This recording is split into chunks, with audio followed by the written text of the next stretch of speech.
Let's begin with the prayers. Om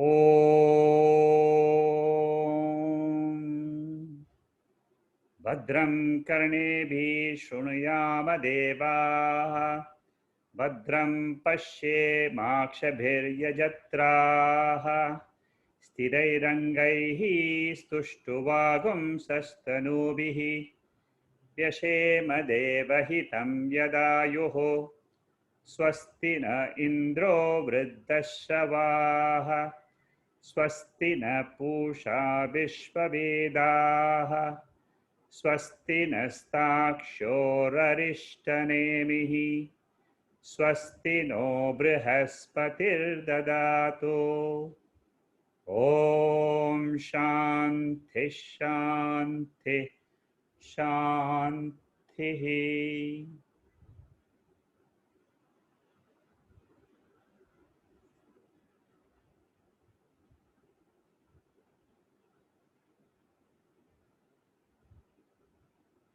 We are in Mandukya Upanishad discussion. We have seen the first two mantras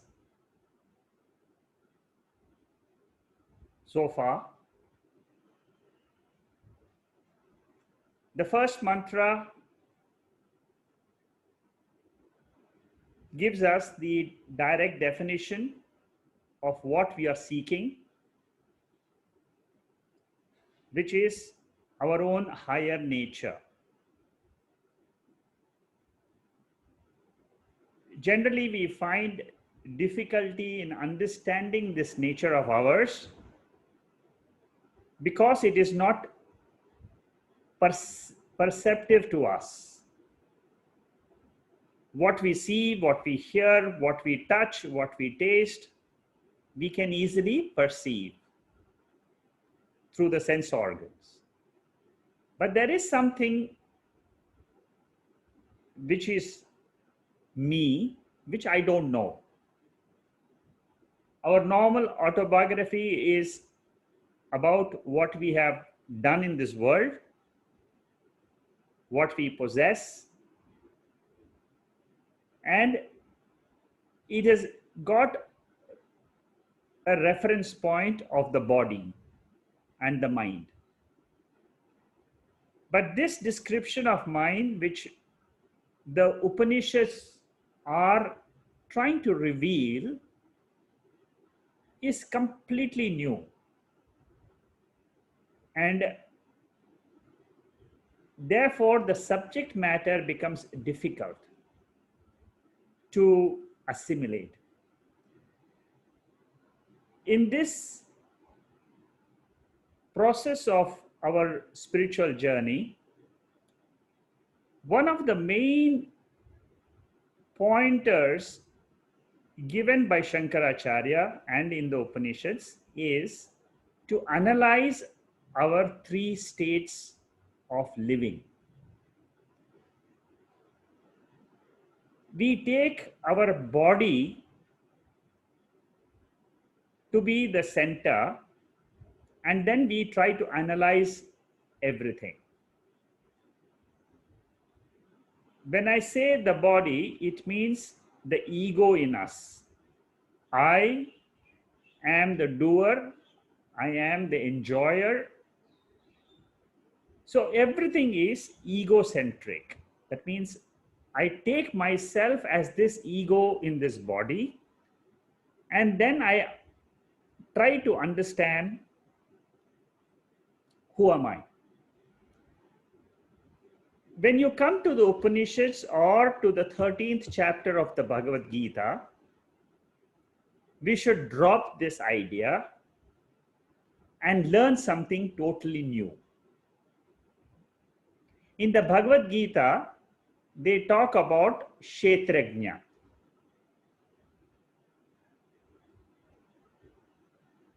In the 13th chapter, the introduction of this higher nature of myself is given as a new name is given to me, which is Kshetrajna. That means the awareness principle which is aware of this body.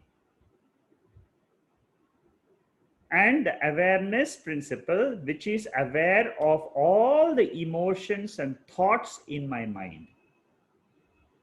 This is how Lord Krishna introduces in the Bhagavad Gita the higher nature. Here in this Upanishad, like I mentioned last time, the three states of our experiences is clearly analyzed. And when we do this analysis, the Upanishad reveals the truth. And in the very first mantra,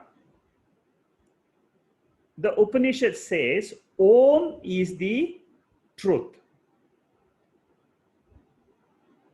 And whatever we are going to discuss in this Upanishad in the following 11 mantras is about Om. And what is this Om?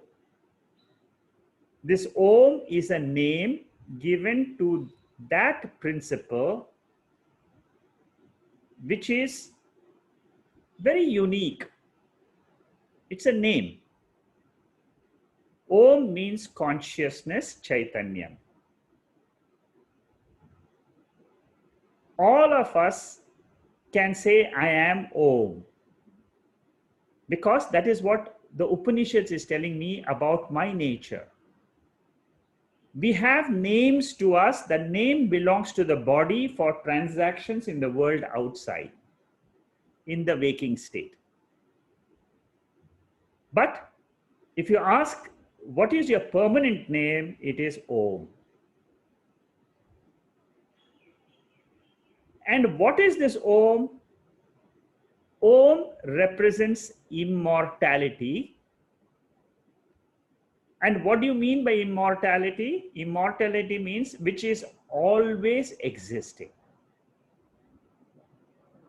I, the awareness principle, am always existing in the past, in the present, and in the future. Every time I want to know who I am, this is a small word which we can use to make an inquiry about ourselves. That is why this Om is a very, very powerful word. So in the first mantra of this Upanishad, it says that whatever existed in the past, present, and in future is Om. A wonderful definition.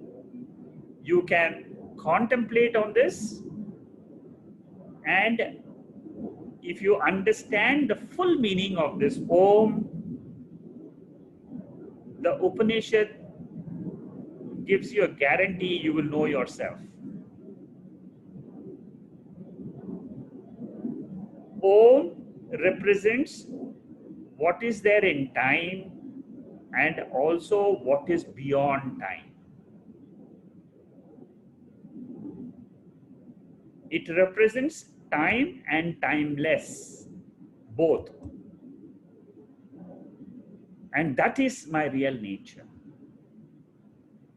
It may sound very abstract to you, but if you go back and imagine what you are in the sleep state,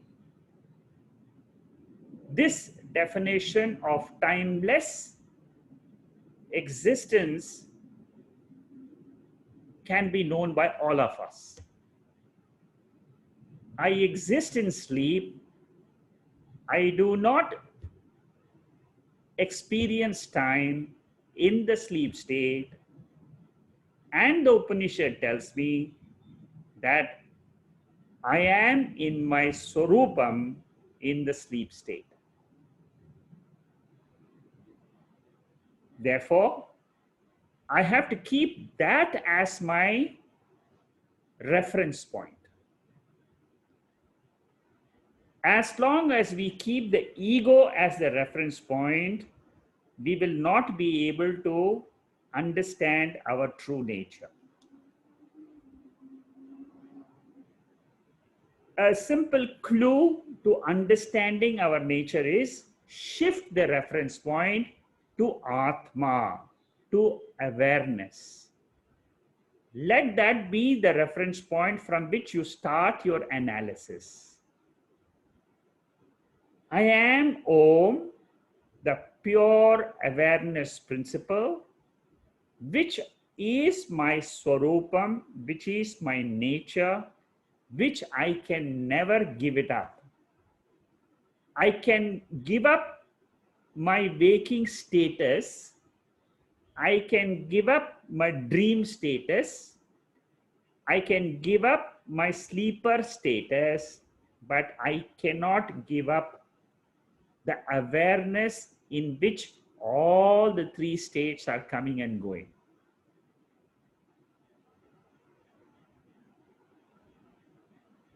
This is a direct way of trying to understand my nature. All of us experience the three states. All of us go through the experiences every single day.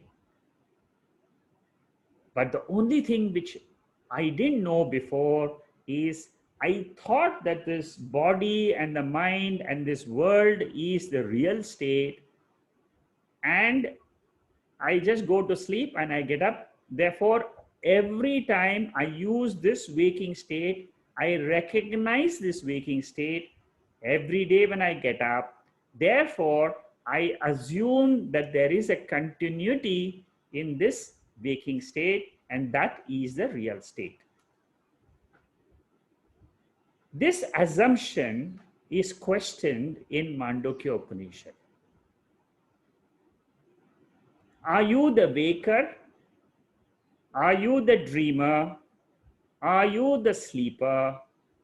Or are you the awareness of all these three states? That is the question asked by the Upanishads. And right in the first mantra, it gives us a clue to realize this nature of mind. And what is it? The clue here is this Om, or this nature of mind, is timeless. You can call it timeless, or you can call it as Nitya Swarupa. Nitya means it's always there. In time, it's always there. In the past, present, and in the future, it is always there. What is there? Awareness. I can never get rid of this awareness principle at any time. It's always there. That was the first mantra. Second mantra was a Mahavakyam. A Mahavakyam means it is giving us a secret with a lot of hidden meanings in it. What does it say? It says that everything is Brahman. I'll explain to you the word Brahman as we go along. Here it says that whatever is in this world is Brahman. Brahman means consciousness, or Om again. Pure awareness. Always remember, we are talking about the core of our own personality. That means we should say, my awareness principle is that Brahman which the Upanishad is now trying to reveal. This Atma, Soyam Atma Chatushpat, Soyam Atma, I am Atma Brahma. I am Atma Brahma means this Atma is Brahman. What does this mean? It means that when I look at myself, I realize that I am not the body and the mind, but I am the pure awareness. We'll see how to analyze this in detail. But here it is a Mahavakyam. It is only teaching us the final truth. This Atman is Brahman. Brahman means it is the totality. Whatever is experienced, that is called as this awareness. So the awareness in this body is the awareness in the entire cosmos. And this awareness has got 4 quarters, 4 parts.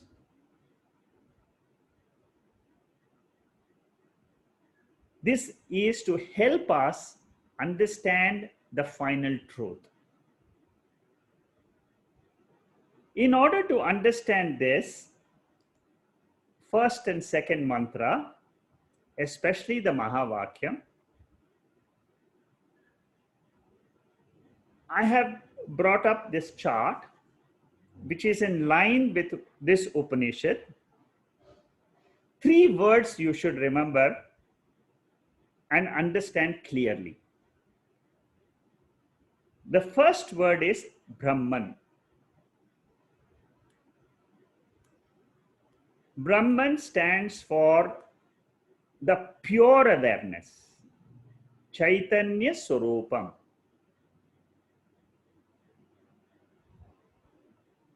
So, Atma or Brahman, it stands for the pure awareness without any medium. The medium is the body. The body and mind is the medium for only transactions in a particular state.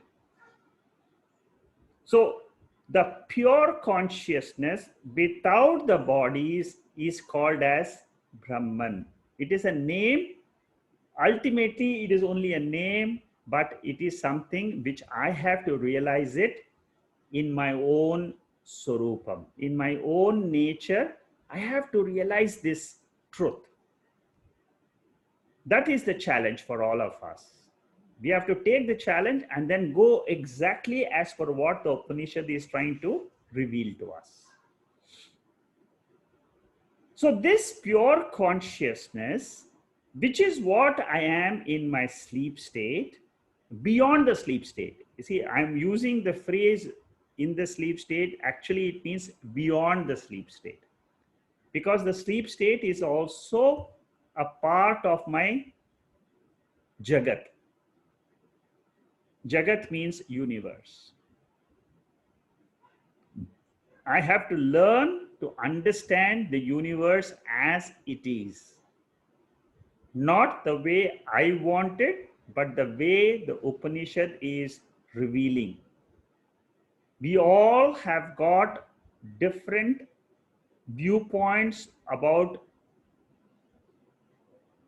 ourselves, about the world, and about the Creator, the Lord.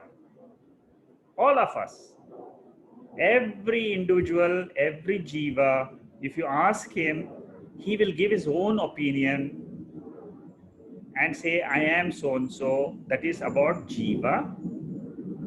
Then Jagat. Jagat means the world. If you ask him 4 questions about the world, he will just give you some description.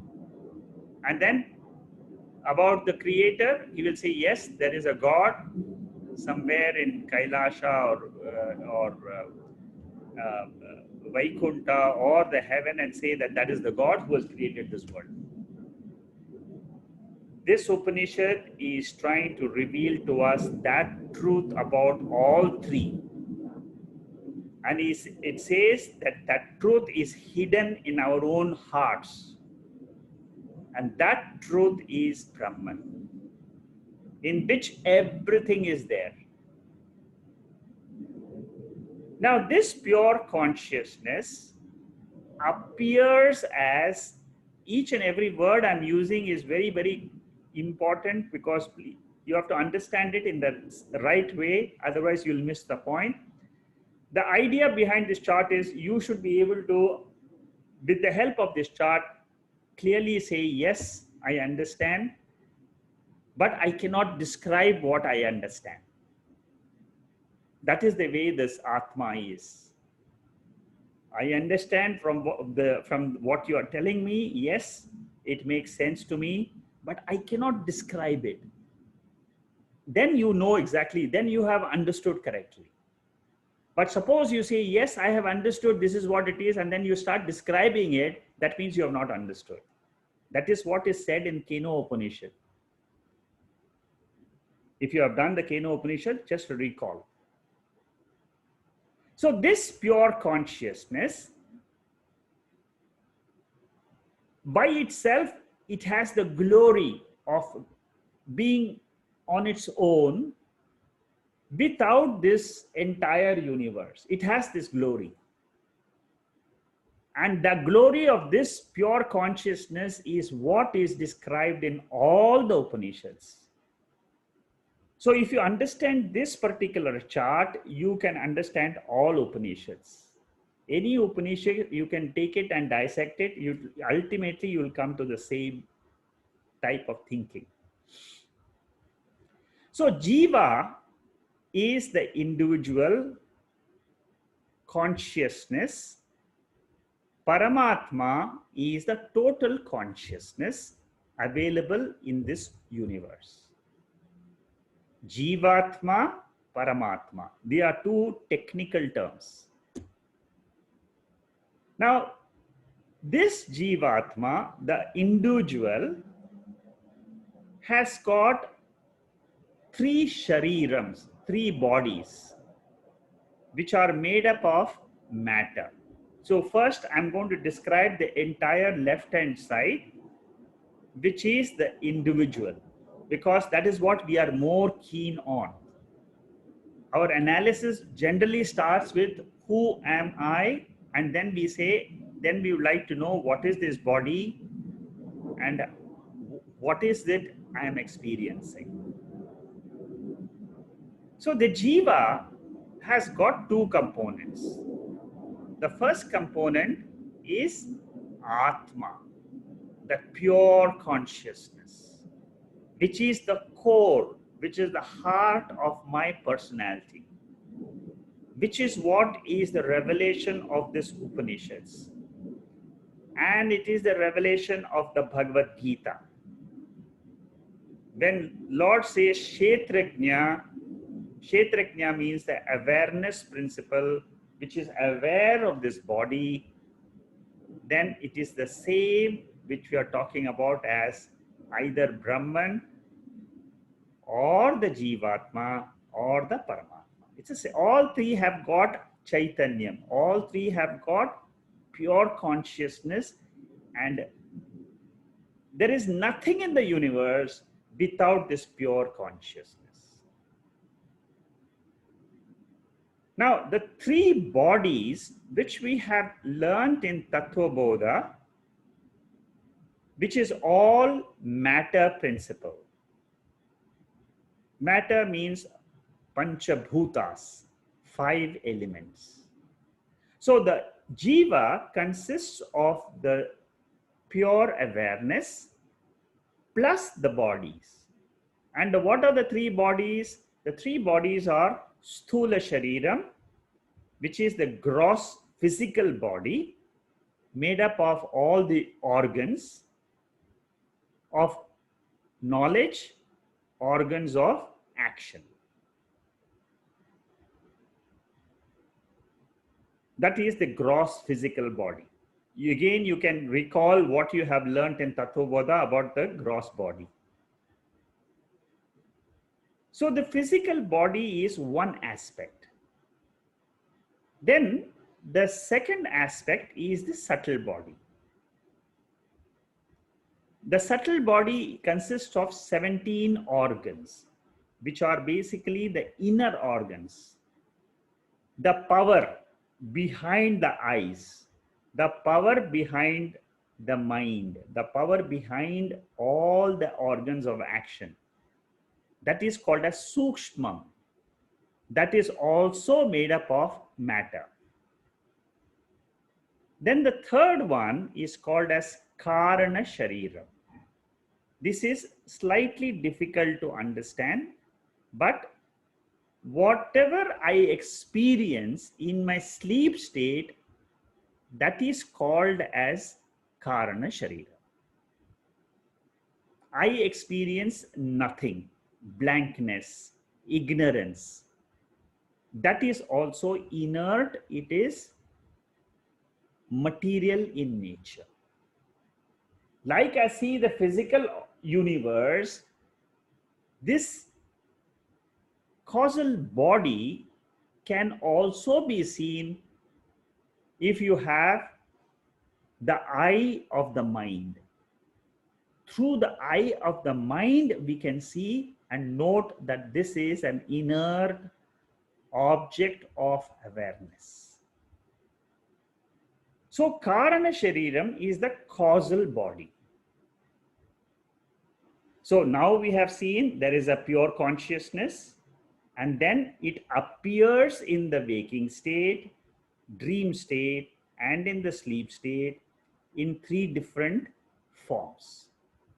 In the waking state, it appears as Viswa. Now I am giving names.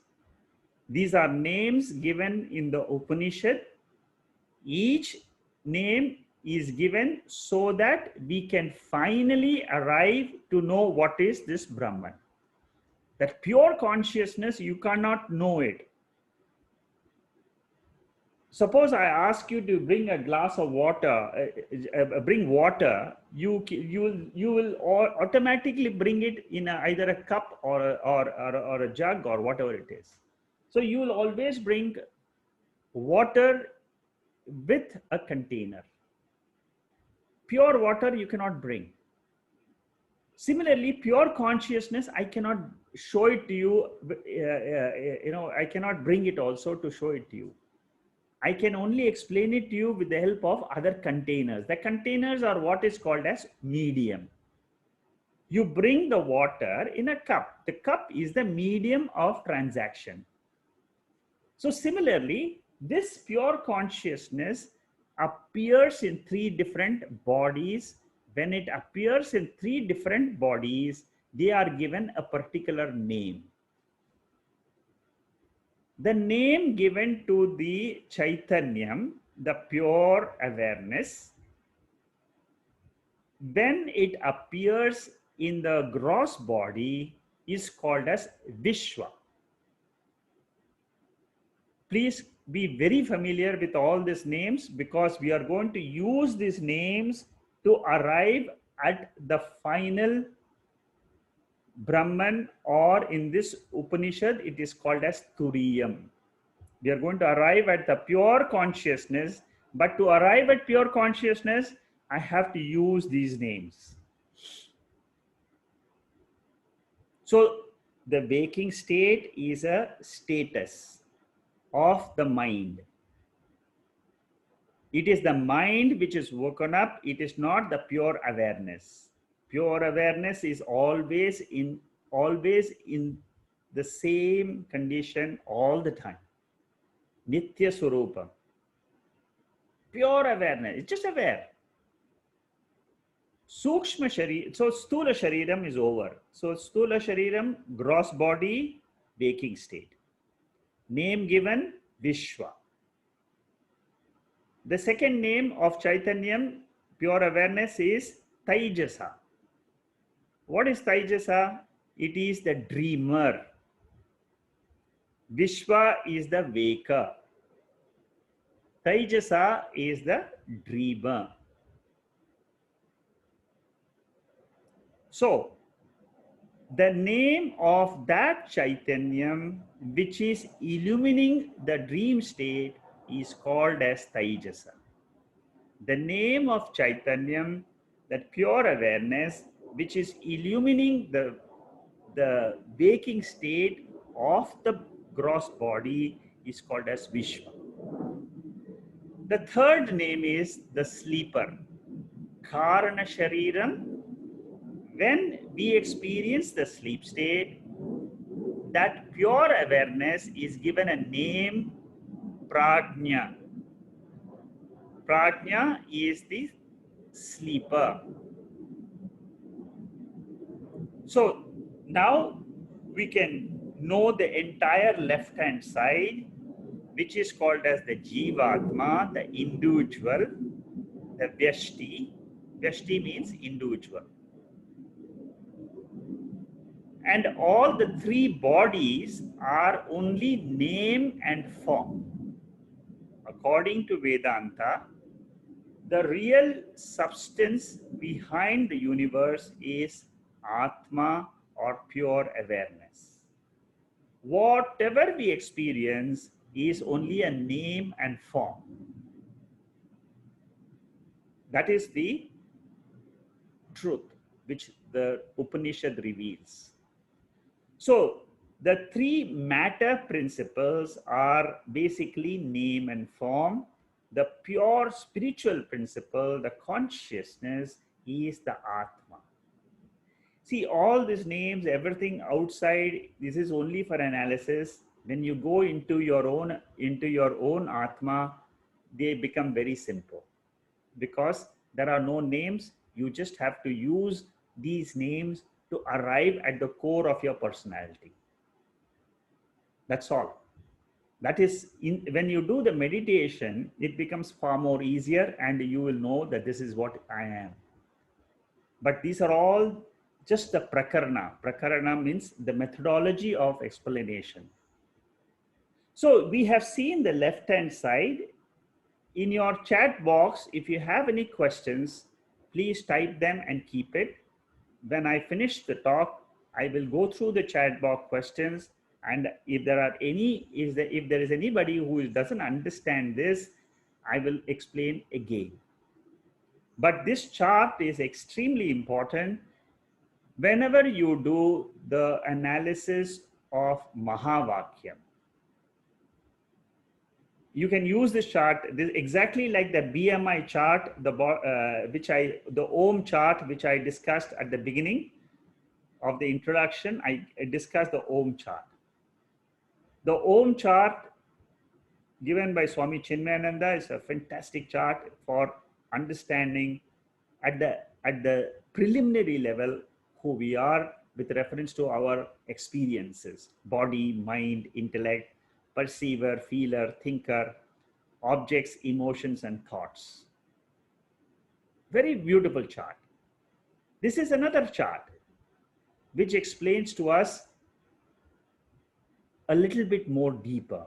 Whenever the Mahavakya is introduced, whenever we want to know the essence of the creation or the essence of the whole of this individual or the essence of the God, then you have to use this chart to arrive at the pure consciousness, because that is the essence. The right hand side is Paramatma, which means that pure awareness is seen in the world as the entire world. And when you look at the entire world, including my body and mind, that is called as Samashti. Paramatma. Atma, Paramatma, that means supreme consciousness. Individual consciousness, supreme consciousness, which is the totality of the entire universe. It is infinite in nature. Infinite. It's, I mean, there is, you can see the entire cosmos, the 14 lokas, the entire stars, planets, galaxies, Milky Way, all that which existed in the past, which is existing now, which will exist in future. Everything is included in the word Samashti. So that is also consists of two parts. It has got an awareness principle. It has got prapancha.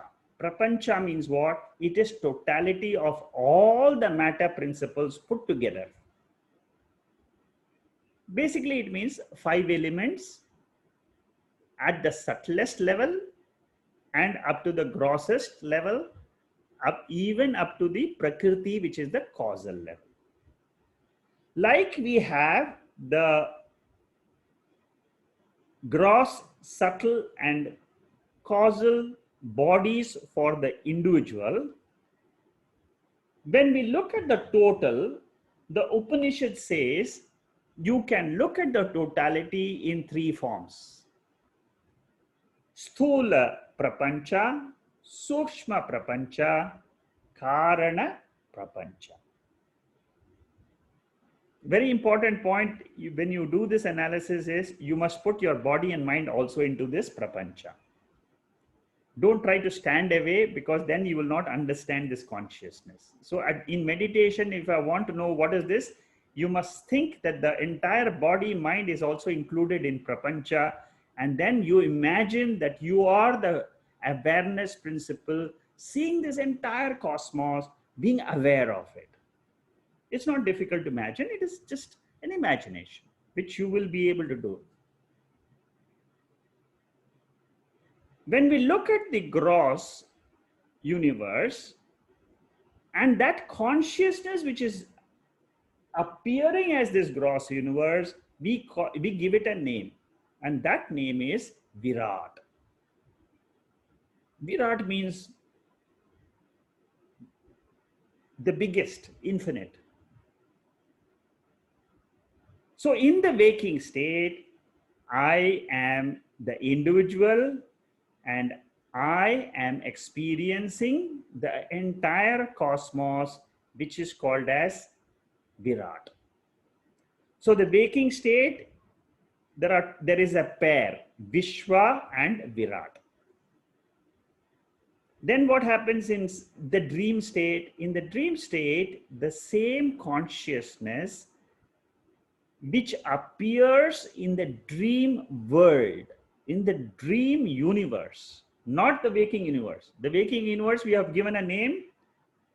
We have given the name Virat. But the dream universe, the name given to that consciousness is Hiranyagarbha, which is what is we generally say that is the sun, represented by that Hiranyagarbha is nothing else but the Surya. But anyway, let's come to the names given to that pure consciousness when it is appearing as this dream universe. Then what happens in the sleep state? The sleep universe, whatever it is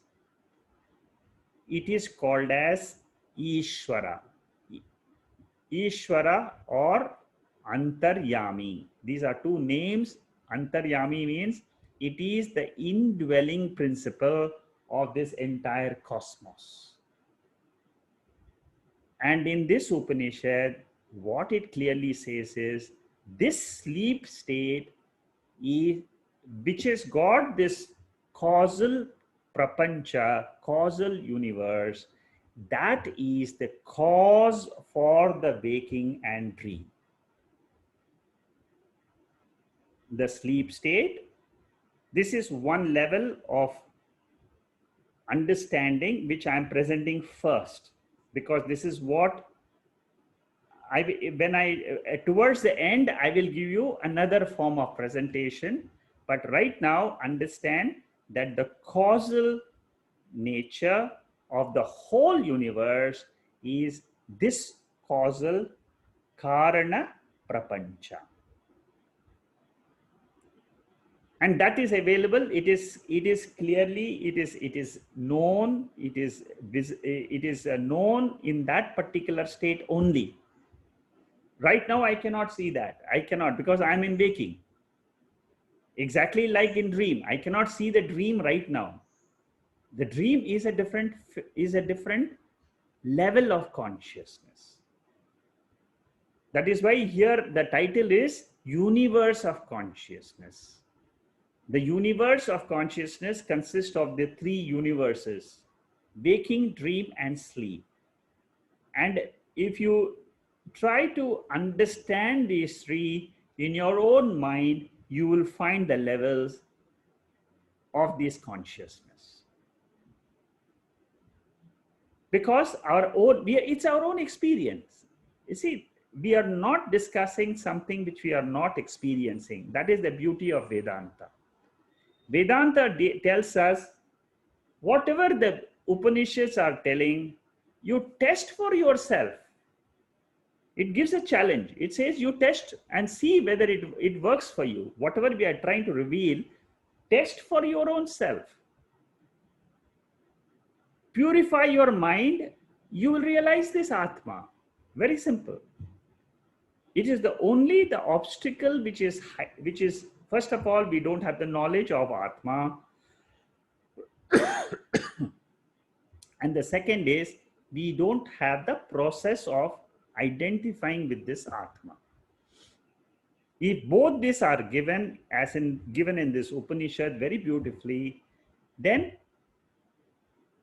we will be able to realize this pure consciousness as our own nature.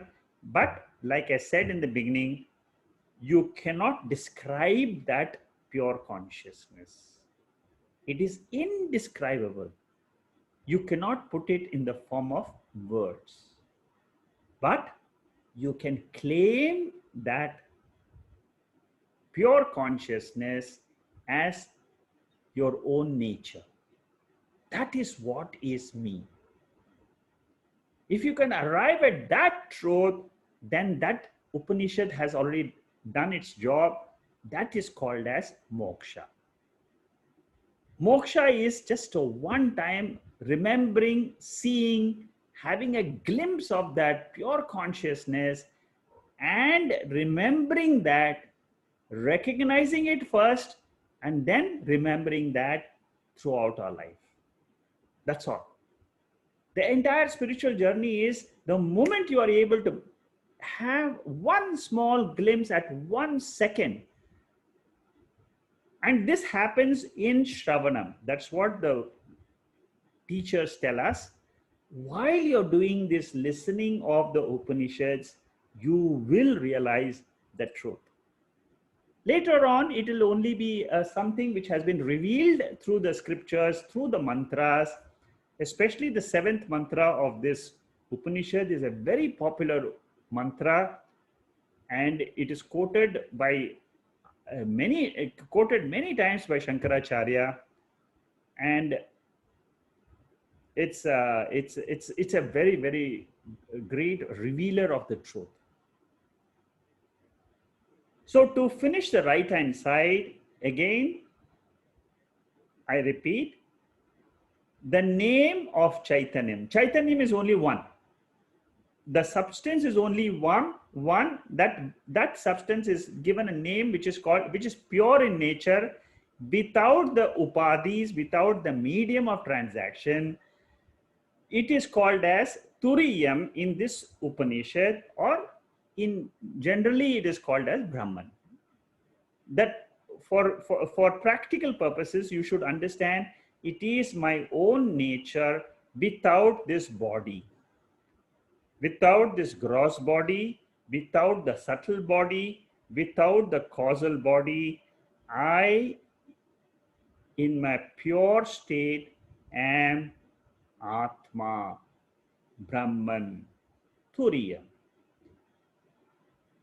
And I alone appear as the gross body, as the subtle body, as the causal body at the individual level. Then at the individual level, when the gross body is there, at the same time the gross prapancha is also there. In the waking, there is no waking state without the Virat. You will not find only the individual without the world. It's not possible. The individual and the gross world are a pair. Similarly, the dreamer and the dream universe is a pair. And the sleeper and the sleep ignorance is a pair. And what they say is that you try to see the oneness.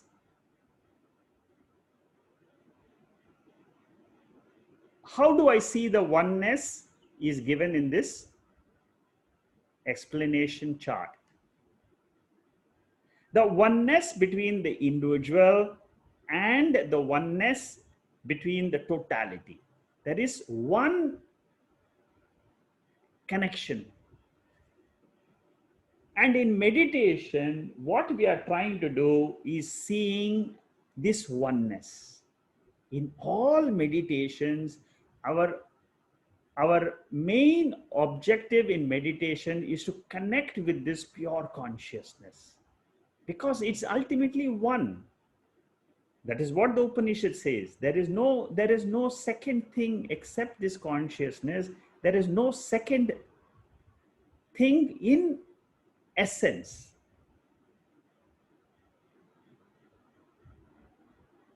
To understand this oneness, I have used a Mahavakyam Tattvamasi. Whenever we talk about the individual and about the total, there are two meanings which we normally say.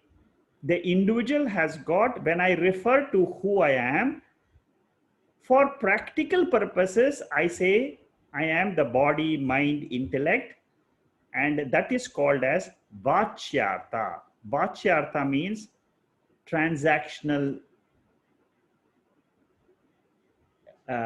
name, which you use for practical purposes in our day-to-day transactions. When I use this name, Vachyartha, that means what is spoken as me, then that is called as mithya. Mithya means it is not real. This ego is a part of Vachyartha. But this I cannot exist, ego I. This is what is called as the ego I. Vachyartha means the ego I. And whenever you're using ego I, we must know that it is ignorant state. It is not the real state of mind. And it is always experienced as Dvaitam. Dvaitam means two, me and the world.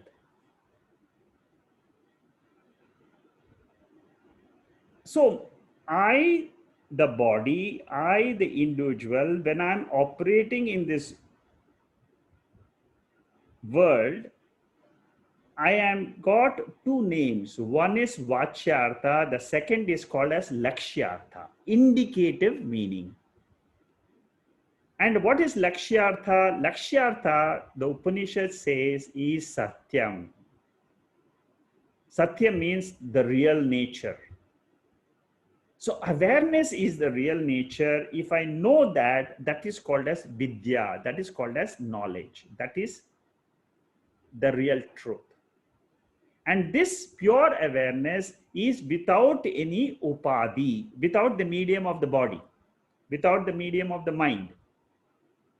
And this awareness exists by itself. There is nothing to reveal this. This is pure consciousness. That means in my sleep state, we are this pure consciousness and it reveals itself. But I don't know that that is what I am. And it is the Upanishad mantras which are trying to reveal that truth. Like in the first mantra, we said it is beyond time,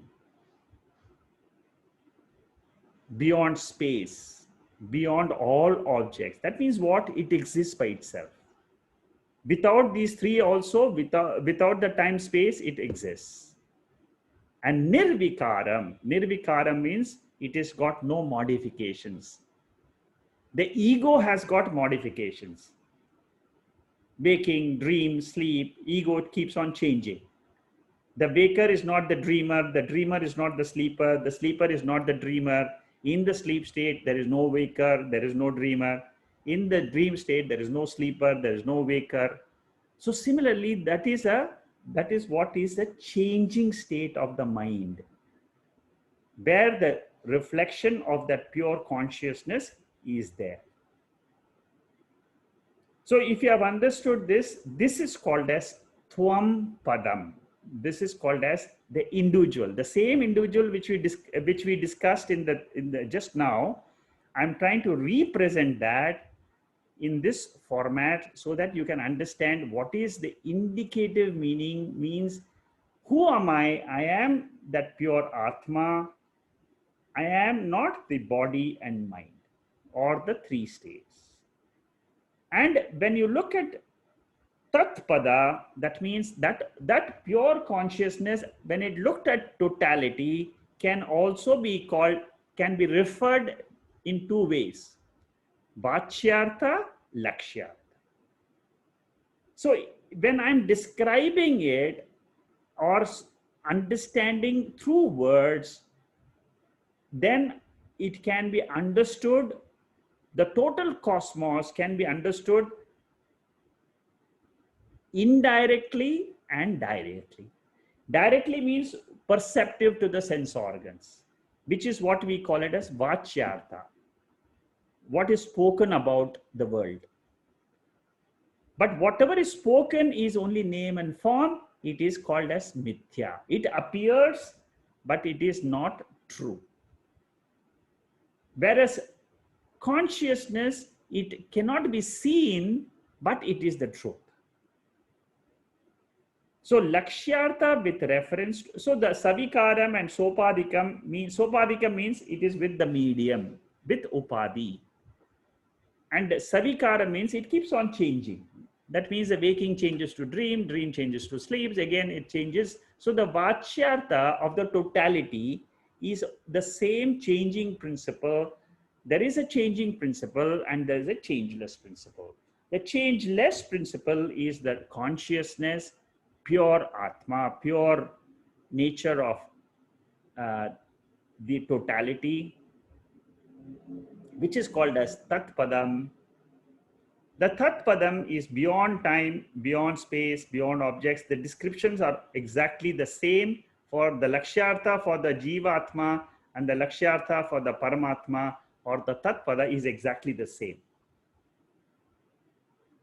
Now, what the Upanishads tell us is, you drop the Vachyartha cognitively.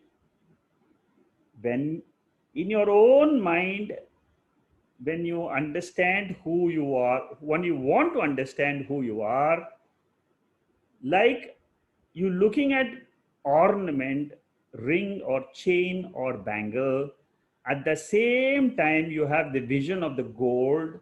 Similarly, you keep an eye on the body, mind, universe, the Vachyartha. At the same time, cognitively, you understand the truth of all this, the substratum of all this, the adhishthanam of all this. That is called as Asipada. Cognitively, when you understand, what you are actually doing is, there is a process which is called as Bhaga Tyaga Lakshana. You are trying to remove the differences and retain the oneness. You remove the differences of the small body and the big body. The big body is the universe. The small body is the individual. You remove the bigness and the smallness. What remains is what? That Atma, that awareness. You retain that awareness and learn to drop cognitively this objective, perceptive world. When you try to learn this, that is called as Asipada, oneness.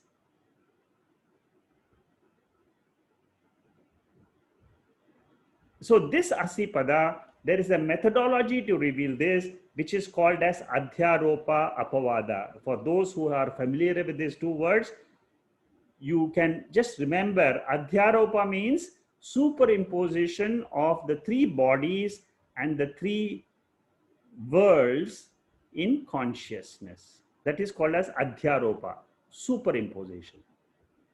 And then what do? You try to negate them cognitively. That means in your own mind, you think, you imagine, what is this Body without the three bodies, without the gross body, who am I? Without this mind, who am I? Without my ignorance, who am I? Similarly, when I look at the whole universe, this whole universe representing the whole five elements, basically it's only five elements. That is the gross. Then the same gross is in a subtle form, the subtle five elements. And then in the causal form, ignorance. Total ignorance about the whole universe is called as Mula Avidya, which is called as Karana Prapancha. Mula Avidya, Maya, Prakriti, these are all the names of only one, which is called as one object. The object is ignorance. So from that ignorance is this whole world projected, both waking and dream. And in that ignorance, it goes back again. When you sleep, what happens? The whole world goes into unmanifest form. Avyakritam. That is another name for the same causal prapancha. So the unmanifest nature of this whole universe is the causal prapancha, causal body. So you remove the causal prapancha, what remains is this pure awareness. And that pure awareness is the Lakshyartha which we are retaining. It is given a name, Kshetrajna, Purusha, Nyayam. These are all the names in the 13th chapter of the Gita. It is also called as Gunatita in the 14th chapter of the Gita. Sthita Prajna in the 2nd chapter of the Gita. Uttama Purusha in the 15th chapter of the Gita. I've just given out these names just for you to understand. We are talking about the same pure consciousness throughout the Gita, throughout the Upanishads. And here we are trying to understand that pure nature. And that is without any upadis. Nirupadikam. And it is self-evident. Self-evident means it is self-illuminous. Nothing needs to illuminate you. You are that pure consciousness. Nothing else is required to illumine that.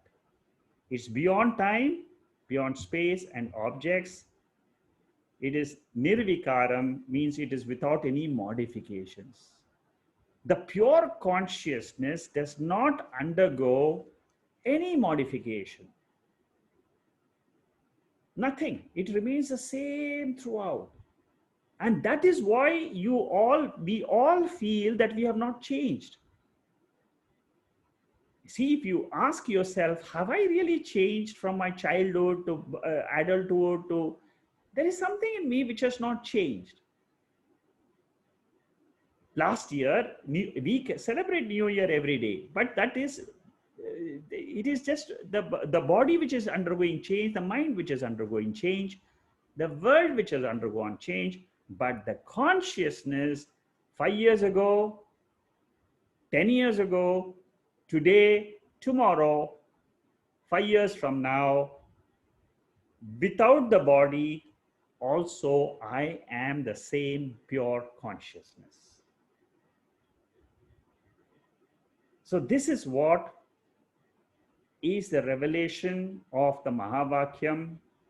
In the previous chart, if you remove the three sharirams and you remove the three prapanchas, what remains is the Atma Swarupam in both. In Jivatma, there is an Atma. There's Paramatma, there is an Atma. The consciousness, in consciousness, there is no two. There is no duality. It is pure, non-dual, Advaita Atma. This is the final conclusion of Shankaracharya's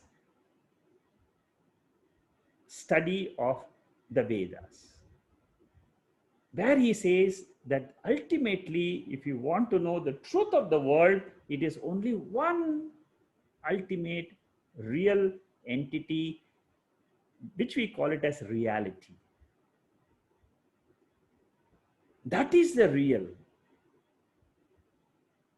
In Tattvabodha, we try to understand as a beginner student, real and unreal.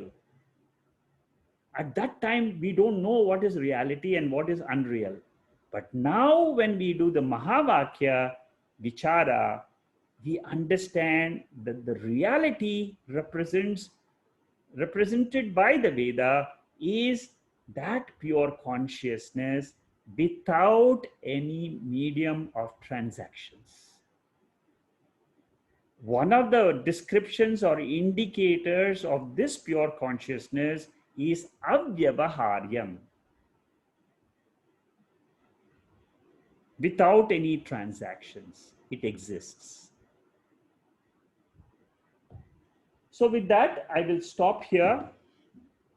So these two charts, very important. You can again go through them, listen to the talk again, understand the various meanings of the different words.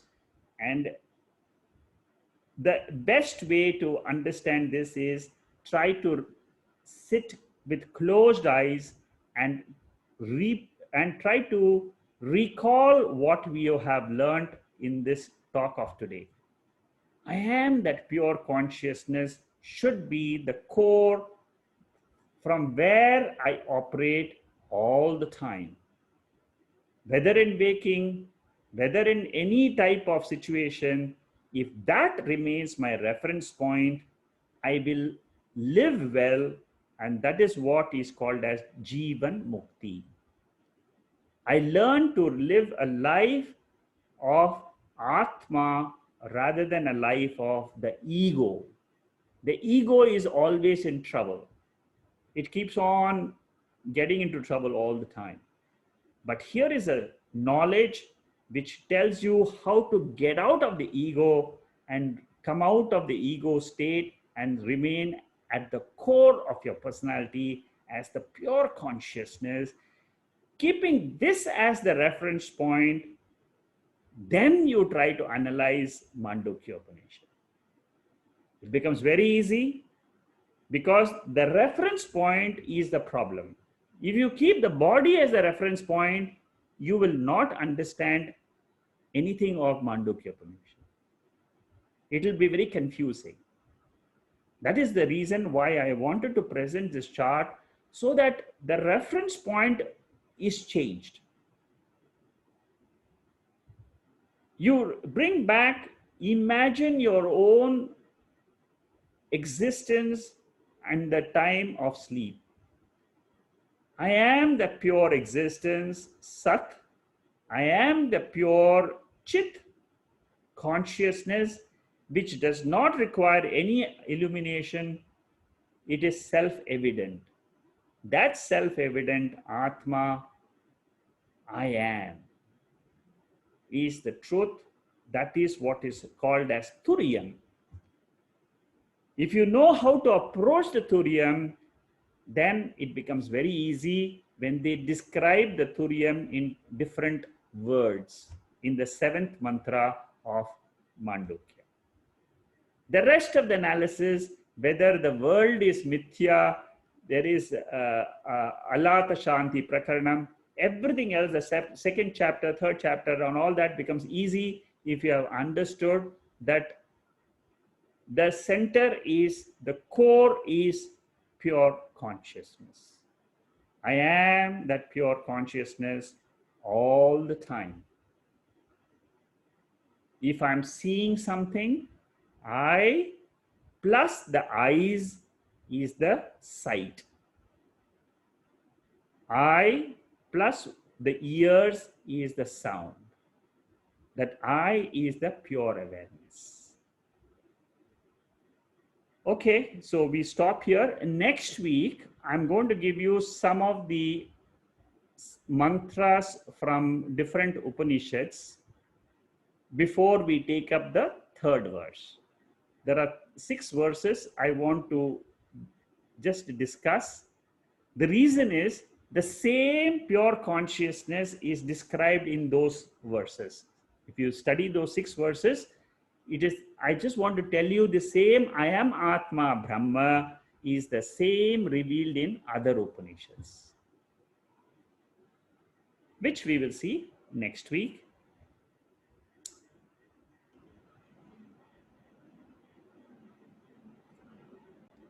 Okay, Ram Kumar, I will send you the chanting. The chanting is played every time in the beginning of the class. I will send you the chanting to your WhatsApp number. It was circulated earlier to the others, but I will send it to you tonight.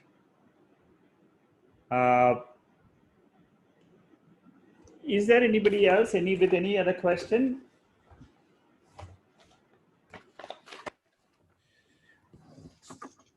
What is the prapancha? Prapanchaka means the three.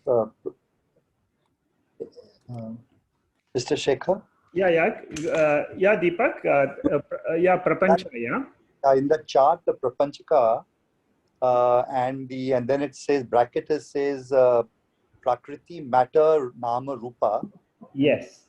They are common in both the sides. That's correct. Yes. Side has got shariram and the other side has got prapancha. So what is prapancha? Yeah, prapancha means it is the matter principle.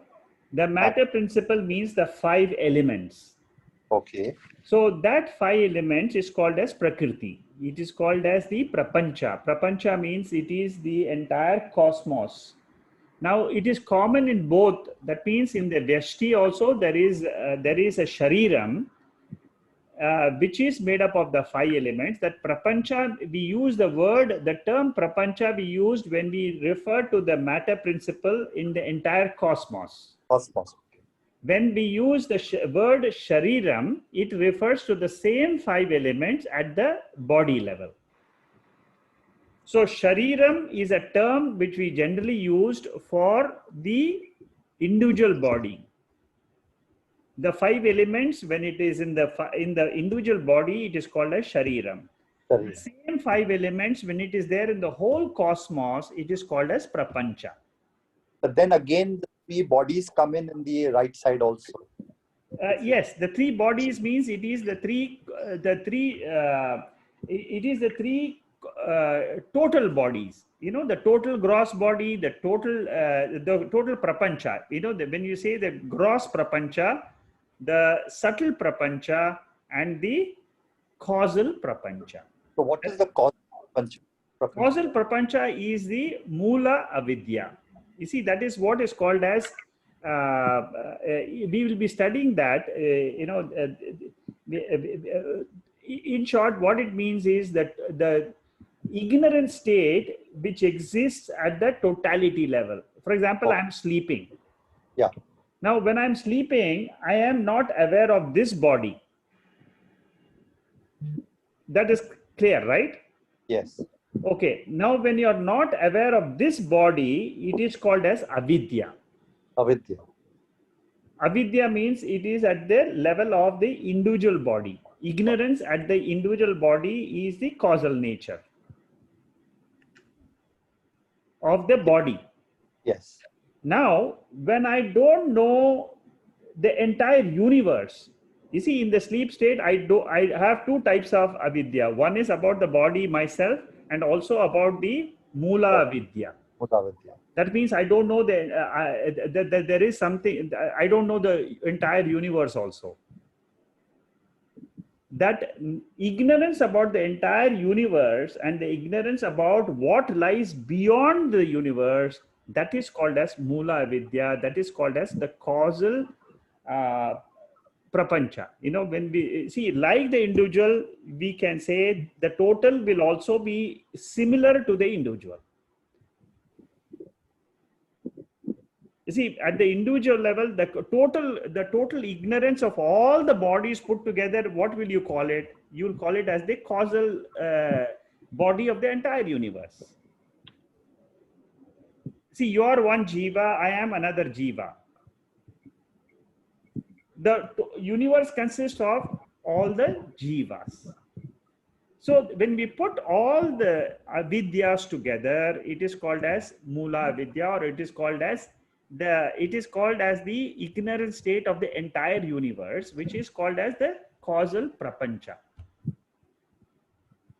You have divided this into Jiva and Paramatma. Yes.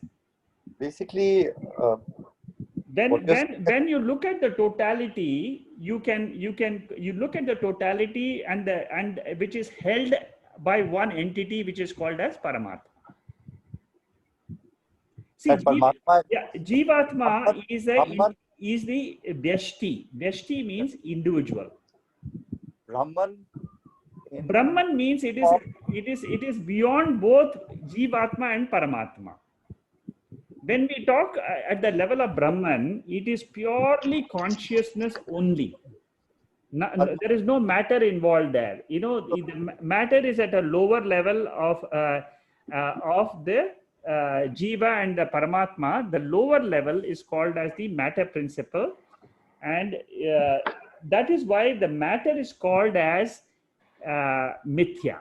That means, actually speaking, this creation is something for us to come to know, to realize the ultimate nature, which is the pure consciousness. So basically, Paramatma is also Paramatma and Ishvara is the same, or is it separate? It is same. Ishwar and Paramatma is the same. It's just for this particular chart I have used Paramatma because I wanted to show the difference between Jivatma and Paramatma.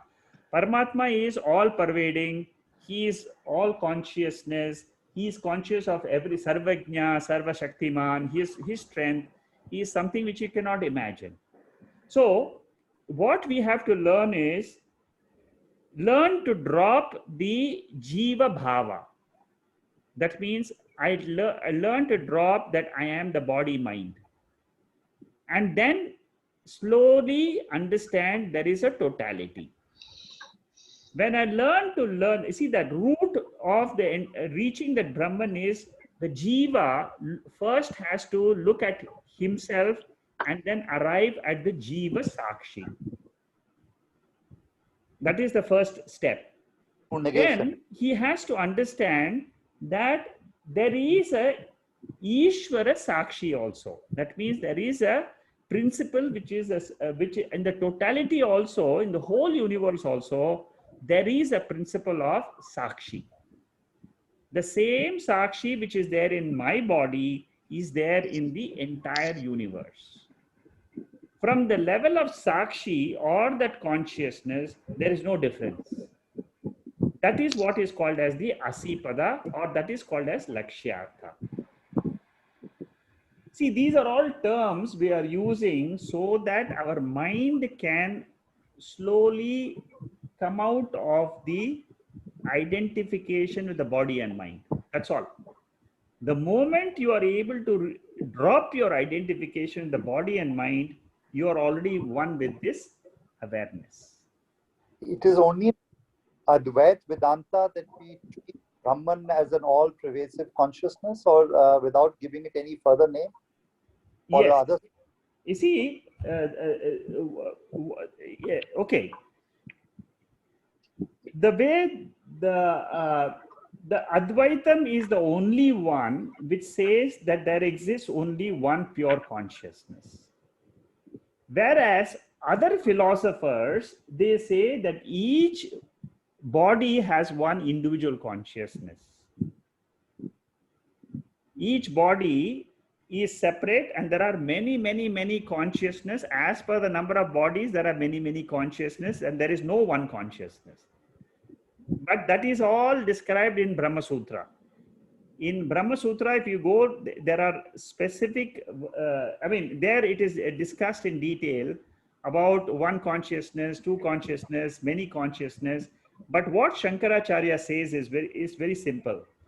He says, Dvaitam means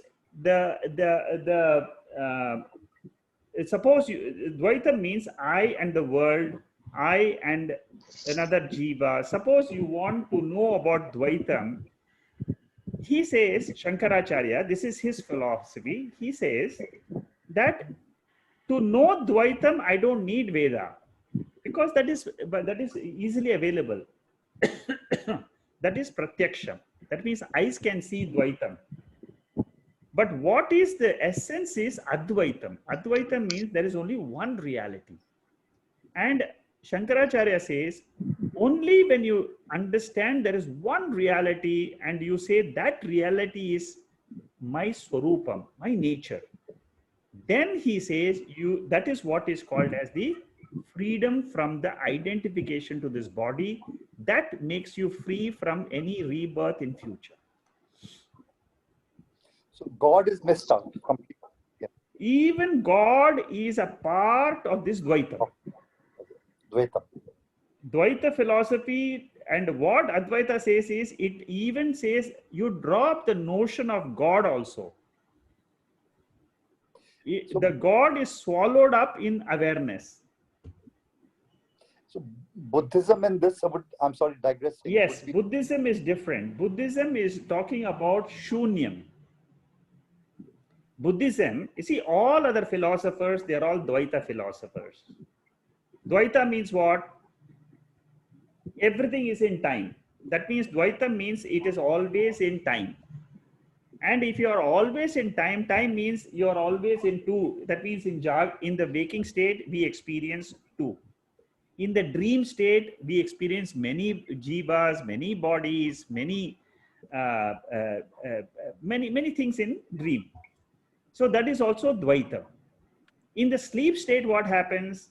All this Dvaitam is absorbed, and then in sleep state, what do we experience? We are all there. First of all, you should know that I exist. I exist as what? Advaita. So that sleep state is that causal prapancha. In the sleep state, there is no difference between the jiva and the Ishvara. I'm going a little bit very deep now into the Mandukya itself, which is discussed in the chapter 2, 3 and all that. So in the sleep state, in this seventh mantra itself, in the sixth mantra of this Upanishad, it equates Jiva and Ishvara. In the sixth mantra of Mandukya Upanishad, when the Upanishad describes the sleep state, it says that the sleeping Jiva is one with Ishvara at the time of sleep. That means there is some creator for this universe. Otherwise, it's not possible. The order which you see in this universe, there is order. Every day the sun rises, you see the moon, you see the earth spinning. There is some order. There is some holder of this universe. And in the causal prapancha, what they say is that causal prapancha is the state of the whole universe when it is in the pralaya avastha. You see, the universe also goes into complete unmanifest state. That is called as the karana avastha of the prapancha. The karana avastha of jiva is this, what we experience. What the Upanishad says is the karana avastha of that prapancha and the karana avastha of the jiva is the same. That means the jiva, and there is no difference in the sleep state. In the sleep state, there is no difference at all, and the oneness is already there in the sleep state itself. Now, the Upanishad goes one step further, and then it says the consciousness which is aware of the sleep state is your real nature. That is where the final truth is revealed. The seventh mantra, sixth mantra is the sleep state. The seventh mantra, it says that which is aware of the sleep state, beyond the sleep state is your real nature. And that is what you are every day when you go to sleep. That is exactly what you are experiencing. I am in my swarupam. Swarupam means I am in my nature. That if you remember that through this study of the Mandukya, what it wants to state is, learn that this entire waking world is not the real nature for you. You may be a yoga teacher, you may be a doctor, you may be a lawyer, you may be anything. All this is with reference to prarabdha only. You are in different mindsets, different bodies, and so on. That is all prarabdha related. What you are, that we can explain by prarabdha. But the real state is not the waking, not the dream, but the real state is the pure consciousness state in which you are in your sleep state as the witness of the mind which is sleeping. You see, normally we are not able to differentiate what is this mind. But when you analyze the sleep state, you can easily understand there is some instrument in me which is not available in the sleep state. The eyes are seeing, therefore the power of the eyes is available in the waking state. The power of the eyes is not available in the sleep state. The power of the mind is not available. The mind is not available, the mind is closed, the eyes are closed, the functions of all the sense organs are closed. At that time, who am I? When you understand that that is my real nature and you take that as the core, I am that pure consciousness. That you make it as the center. And then you start analyzing the waking. Oh, I am now doing some things. I'm acting in the world. These actions will still go on. There will be no change at all. But you will remember that all this is just happening. These are all events which are happening. But I, in my core, I know now I am the awareness. I learn, once I identify that awareness principle, see what happens is in this Mandukya Upanishad, they give us, I'm going to talk about it maybe next time and all that. I will be talking about this. The Omkara meditation which we do, Omkara is going to be taught how to do meditation through Omkara. Now that meditation teaches me how to withdraw from this entire world and be in my pure nature. And from that pure nature, I again come out and experience the world. This is explained only in Advaita Vedanta. Only this is explained in the school of Shankaracharya. And what they say is, this will give you moksha. As long as you are in Dvaitam, that means I am separate than the world, the creator is separate from me, this body is created by somebody, and that creator is different than me. Then what you are doing is, you will always be a small individual, helpless individual. Whereas when you realize I am the Atma, the center shifts from the body and the mind to pure awareness. And that pure awareness has no birth, has no death. Again and again, when the mind, through Omkara meditation, you arrive at that pure consciousness. It's an advanced meditation technique, which I will try to attempt after we go through these mantras. I will try to attempt that. And I'll teach you how it is generally taught, Omkara meditation.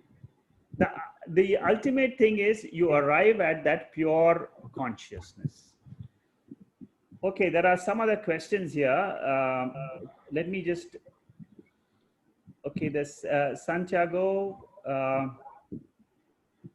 Can you explain to me, Santiago, what you mean? Can you explain to me? Yes, but now that you've been talking to Deepak, I think you answered some of the questions. For instance, I asked the second question about what is the division between Ishwar and Paramatma, and you answered that one. Yes. And I think the first one you answered too. Yes. But the third one, I still have the question, and you took it up a little bit.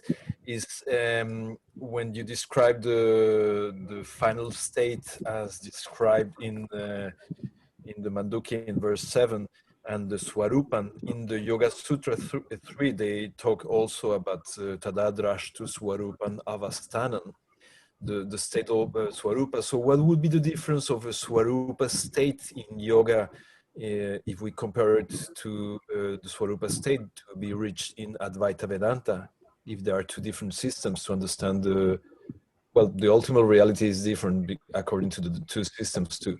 So the question is, what's the difference between the Sarupa in yoga and the Swarupa in Vedanta?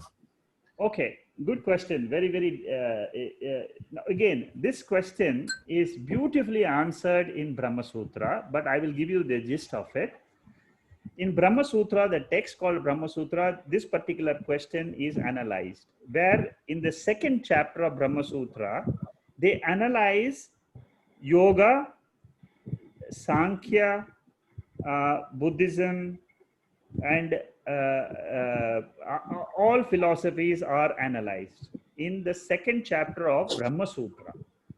Now, your basic question is, what is the fundamental difference between Yoga Sutra and Brahma Sutra, or what Shankaracharya teaches?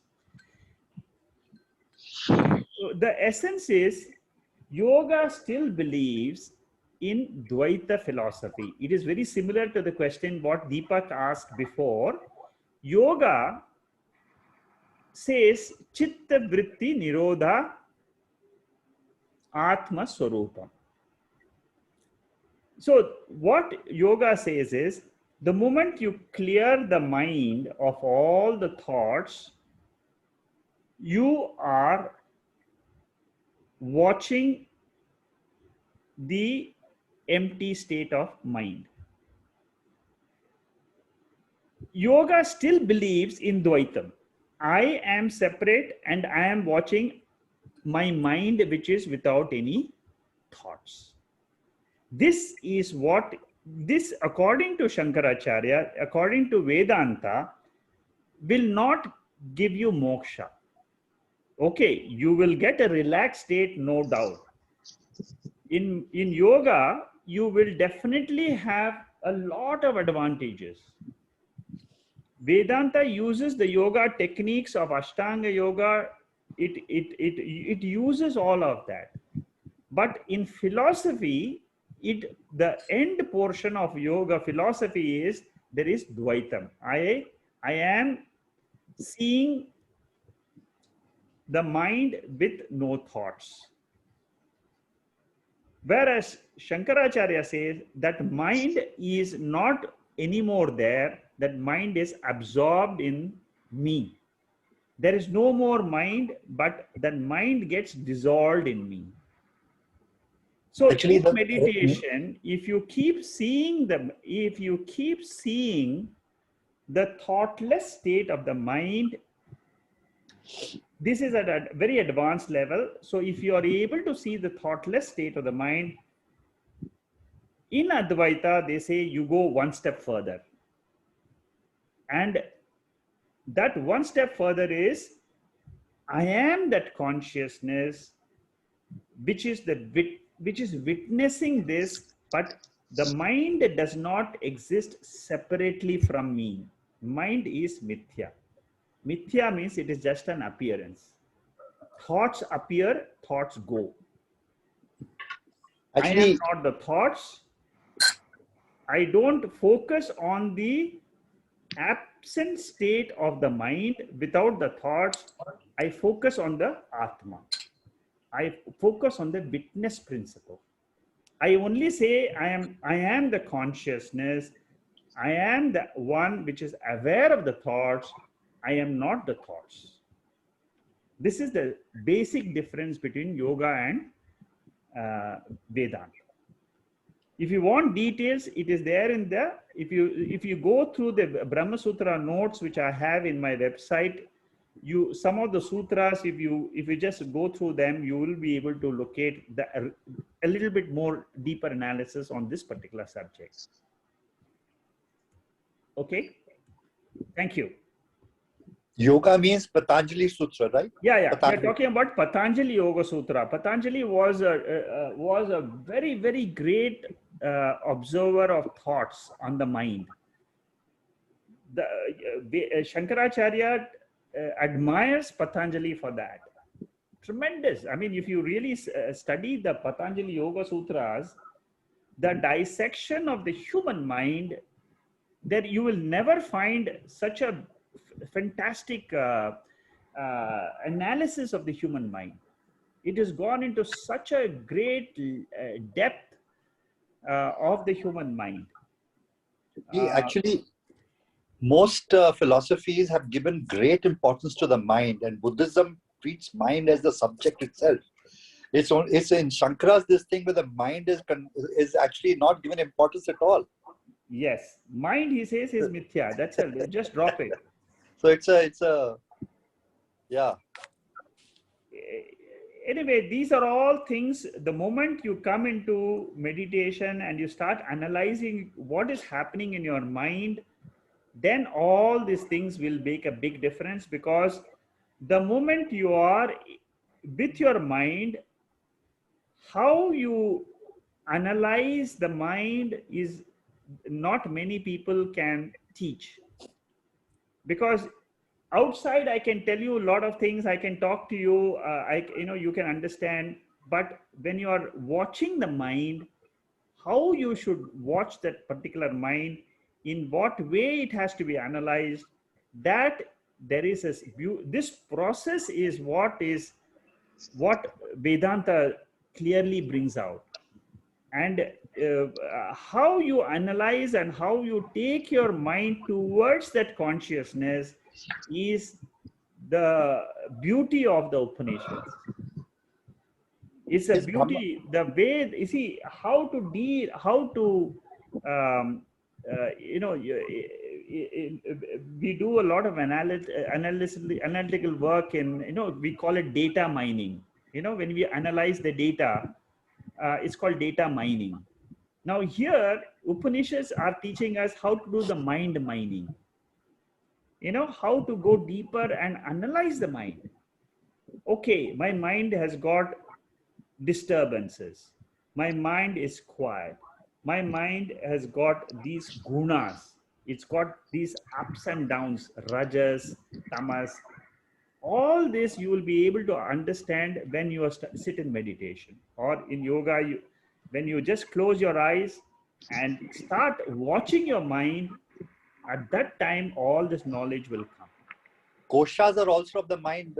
Yes, it is also in the mind. In the mind only you see. You see all the koshas. The 5 koshas are all seen only in the mind. In the mind you close and say Annamaya kosha. I remove the body. I am not the prana. You see this today meditation, I talked about this Namaste Vayu.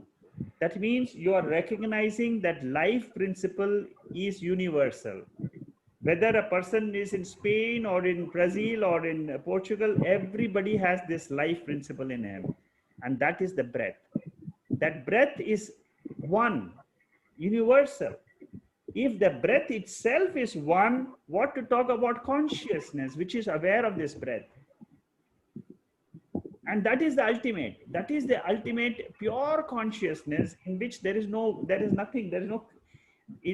finally, that is the teaching. But one step before that is that awareness principle is aware of the entire, all the time it is aware of, in every body it is present.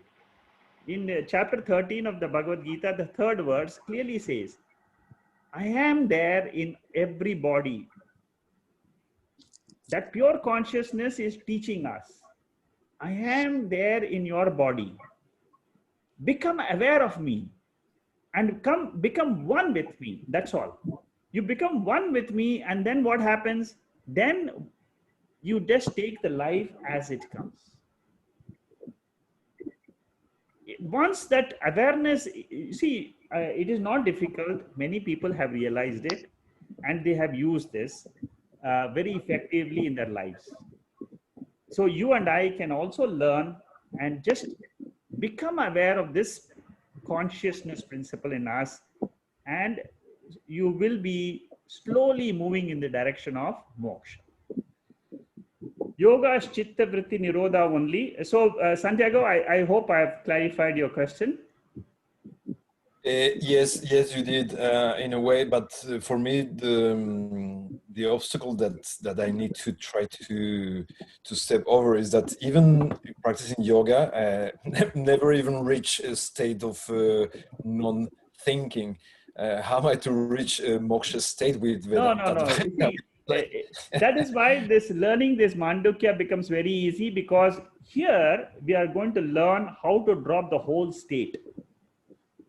The waking state itself is put into a container and it is dropped.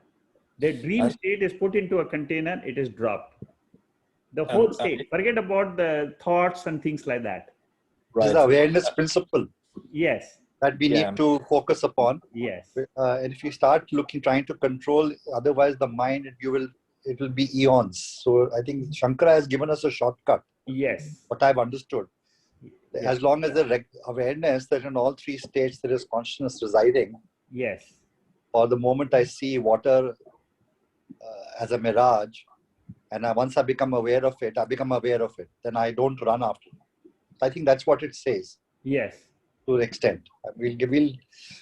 Mr. Shekhar, just last, not a question, just would the Brahma Sutra be the logical next text after Mandukya? No. Brahma Sutra, it's a very, you see, unless you have studied all the 10 Upanishads, you should not touch Brahma Sutra. Okay. You must learn all the 10 Upanishads and learn to arrive at this pure consciousness. After you have done that, then some more finer tuning has to be done in the mind. That is done by Brahma Sutra.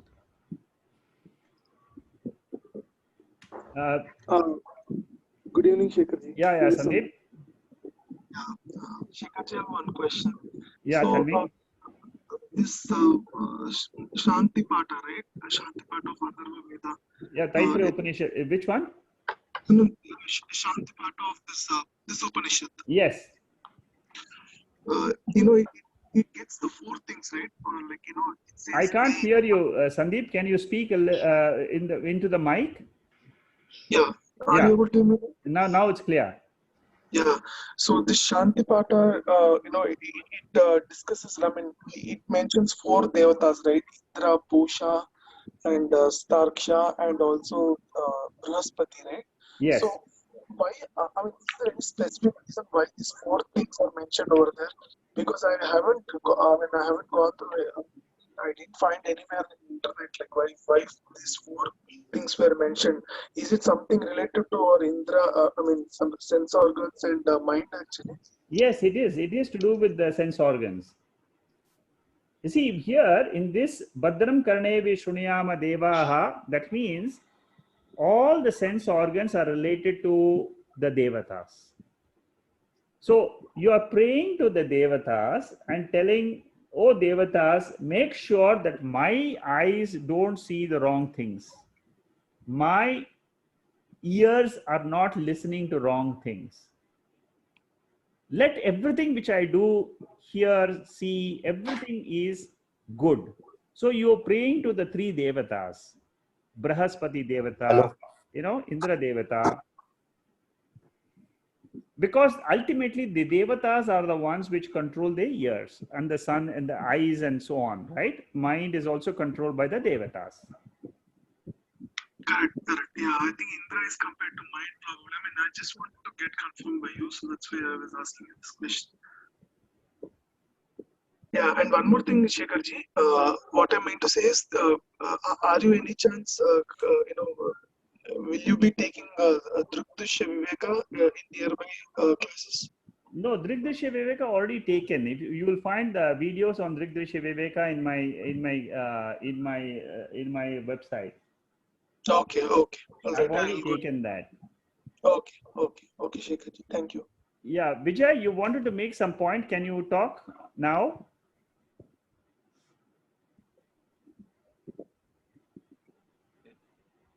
I think she has left already. Okay. Anybody else has a question? Mr. Shekhar, I have one question. Yeah, Jacqueline. Abide, right? Abide. I think in the past you were talking about we have to abide for consciousness. Does it mean that the abide is because we have to tell ourselves that we are pure consciousness, we are existent, and we are blissful? Yeah. You see, initially you may have to tell this yourself, but after some time you just don't even say, you just be. Yeah, but the abide, you know. Yeah, abidance means just being. I am the pure being. That's all. Just be, without any thoughts, without anything. Just, you see, once you have identified that that is my real nature, abidance means being in my pure nature. Okay. Without thoughts.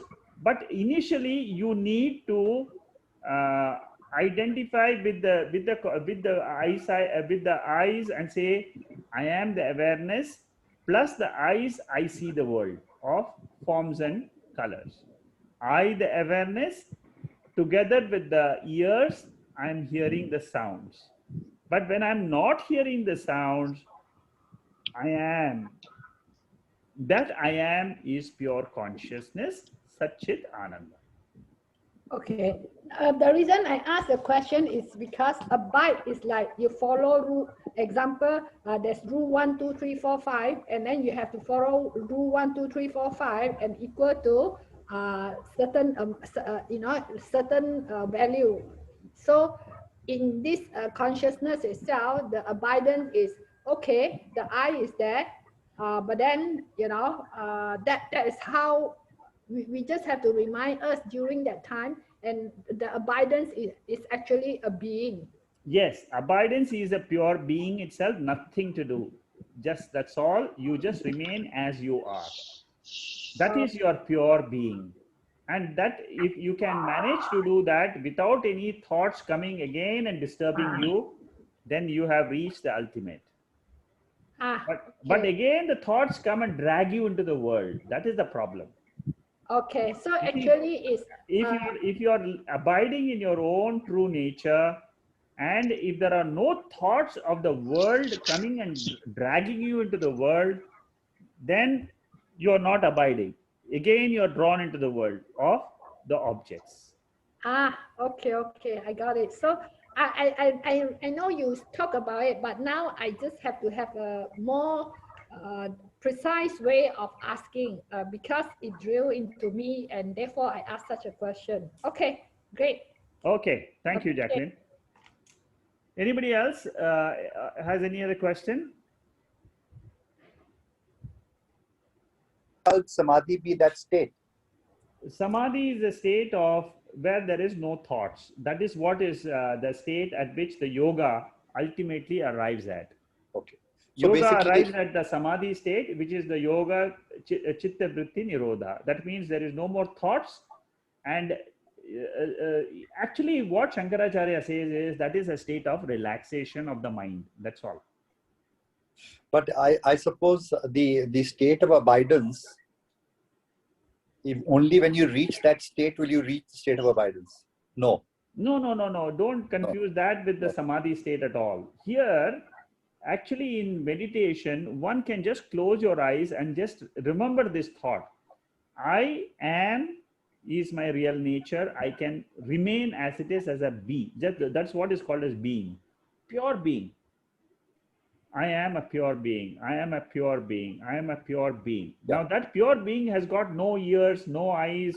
So the moment the ears, eyes, thoughts, anything comes into your consciousness level, what happens is you're out of the consciousness. No, I've understood this. My only question is that you can never be in that state on a continuous basis as long as you're living. Yes, you are right. So it's only the awareness principle. I'm aware. You see what happens is, if your mind can imagine what you are in your sleep state, where you are aware of everything, aware of the mind, a witness to the sleeping mind, then what happens is this awareness, you can abide a little longer. See, normally a mind which is not trained in meditation cannot abide. Sure, sure. You see, so with this knowledge, you train your mind to go through this waking, dream, and sleep and say, now I am the Sakshi of the sleeper. So, yeah, my sort of principle has been, and I've been telling people that it is a conscious living. Yes. Conscious living That is is the correct. state. Yes. That I'm aware of this and I'm living my life. That's but I'm correct. aware. So I'm a witness and observer. Is it also, this thing, is it something akin to emptiness or Buddhism? No, no. Emptiness of Buddhism is totally, it's an inert state. It is not, it is nothing to do with that. But there they also say that they have started, if you look at Tibetan Buddhism, they say that emptiness is not nihilism, but it's not nihilism. It is not nihilism. It is not non-existence. That's correct. But their emptiness is inert. Our emptiness is consciousness. You see, we are talking about sentiency, awareness. Awareness means, see. So in Advaita, who's the creator? There is no creator. It is a knowledge which is just coming. There's no creation. There's no creator for. Oh, you mean to say the creator Ishvara? I mean. Yeah, who's the galaxy? Okay. In Advaita, everything is absorbed into this awareness. Awareness. That's it. It stops there. It stops there. We That don't is know. why it is called as moksha. Beyond that, we'll only know when we reach that state. Yeah. Okay, Devak. Thank you. Thank and you. I think good night to everybody. We'll continue next week. Thank you. Thank you. Thank you. Good. Good night. Good night.